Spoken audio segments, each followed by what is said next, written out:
Welcome to my YouTube channel. आज मैं आपको क्लास सेकंड के लिए हिंदी का चैप्टर नंबर 17 पढ़ाऊँगी। देखो जितने भी क्वेश्चन आंसर है ना हैंड टू हैंड लिखने बता दूँगी ताकि अलग से वीडियो को देखने में आपका थोड़ा भी टाइम वेस्ट ना हो। पढ़ना स्टार्ट करते हैं। बुक के पेज नंबर 70 पर चैप्टर नंबर 17 है।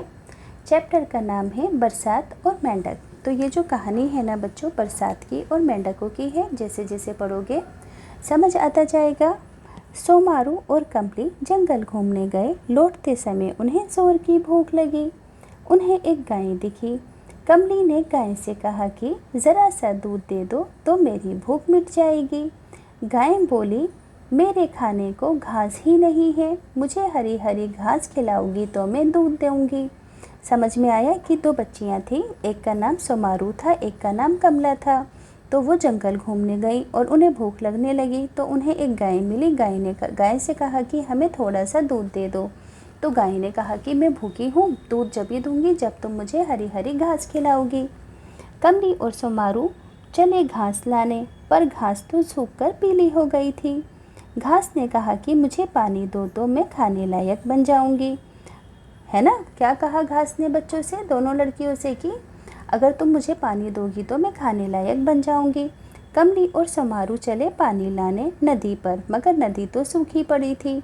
नदी ने कहा कि बरसात हो तो मुझे पानी मिल जाएगा। तो कमली और सोमारू चले बादल के पास पानी लाने, पर बादल तो बिन बरसे टंगे थे। बादल बोले कि मेंढक टर्टर बोलेंगे तो हम तभी तरसेंगे। तो कमली और सोमारू चले मेंढक के पास। मेंढक बोले कि हम बाहर निकलते हैं तो बच्चे हमें पत्थर मारते हैं। दोनों बोले, जो हुआ उसके लिए माफ़ कर दो, अब से तुम्हें कोई पत्थर नहीं मारेगा। देखो मेंढकों ने बाहर निकलने से मना कर दिया और शिकायत की कि बच्चे हमें पत्थर मारते हैं। तो दोनों सहेलियों ने मेंढक से माफ़ी मांगी कि अब से ऐसा नहीं होगा, जो हुआ उसे भूल जाओ और बाहर निकल जाओ। तो मेंढक मान गए और टर करने लगे।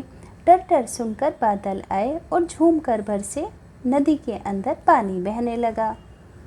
कमली और सोमारू ने नदी से पानी लाकर घास को दिया तो घास हरी हो गई। दोनों घास लेकर गाय के पास गईं। गाय ने घास खाकर दूध दिया और कमली और सोमारू ने दूध पीकर अपने घर की राह ली, यानी कि दूध पीकर वापस वे दोनों अपने घर चली गईं।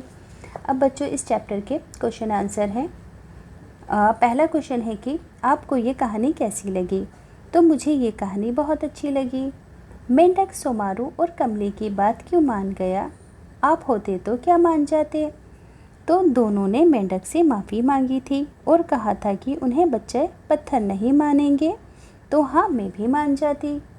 आगे अगला क्वेश्चन है कि कहानी के लिए इन वाक्यों को पढ़िए। क्या आपने कभी किसी मित्र के साथ ऐसा कुछ किया है जिससे उन्हें चोट लगी हो या बुरा लगा हो।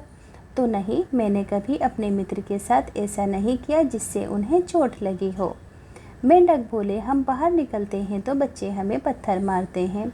दोनों बोले, जो हुआ उसके लिए माफ़ करो, अब से तुम्हें कोई पत्थर नहीं मारेगा। तो बच्चों तीनों ही क्वेश्चन के आंसर लिखे हैं, स्क्रीनशॉट लेकर हैंड टू हैंड कॉपीज़ के अंदर लिख दो। अब देखो यहाँ पर डा वाले है ना, ढा से ढक्कन होता है ना बच्चों, ये ढा से ढक्कन, डा से डमरू, यहाँ पर ढा वाले और दा वाले शब्द हैं। तो मेंढक है ना, इसी तरीके से ढोल, ढक्कन और ढोलक हो जाएगा। डा से डमरू, डलिया, डाल और डर। ड़ा से घड़ी, लड़का, खड़ा और लड़ना। दा से बादाम, दवा, दाल और दादा शब्द बन जाएंगे। आगे है कमली और सोमारू ने घर जाकर क्या किया होगा, चित्र बनाएं और कहानी को आगे बढ़ाएं। तो क्या किया होगा उन दोनों ने, देखो दोनों ने घर आकर सबसे पहले मुंह हाथ धोया होगा। कमली और सोमारू ने खाना खाया होगा। खाना खाते खाते माँ को जंगल की बातें सुनाई होंगी।